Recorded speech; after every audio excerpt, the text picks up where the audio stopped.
Mapagpalang umaga po sa bawat isa, higit sa ating Diyos na buhay.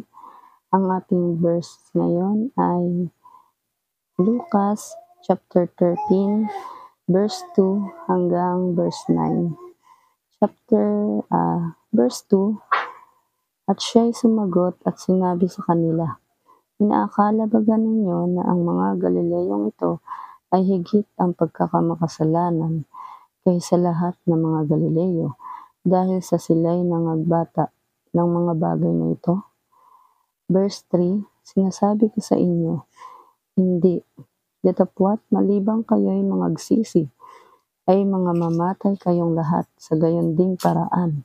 Verse 4, o yaong 18 na nalagpakan ng muog sa silo at nangamatay, ay inaakala ba ninyo na sila'y lalong salarin kaysa sa lahat ng taong nangananahan sa Jerusalem? Verse 5, sinasabi ko sa inyo, hindi, datapwat malibang kayo'y mangagsisi, ay mga mamatay kayong lahat sa gayon ding paraan.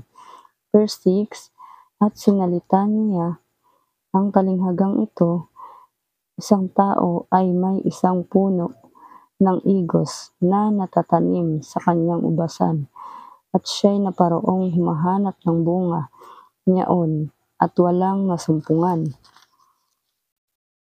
Verse 7, at sinabi niya sa nag-aalaga ng ubasan, narito, 3 taon nang pumaparito akong mahanap ng bunga sa puno ng igos na ito, at wala akong masumpungan.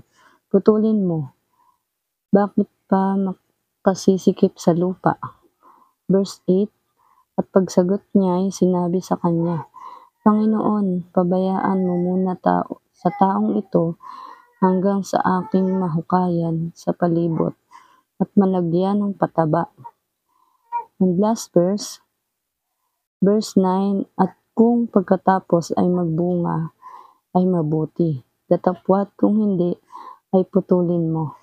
Ito po ang salita ng Diyos. Salamat sa Diyos.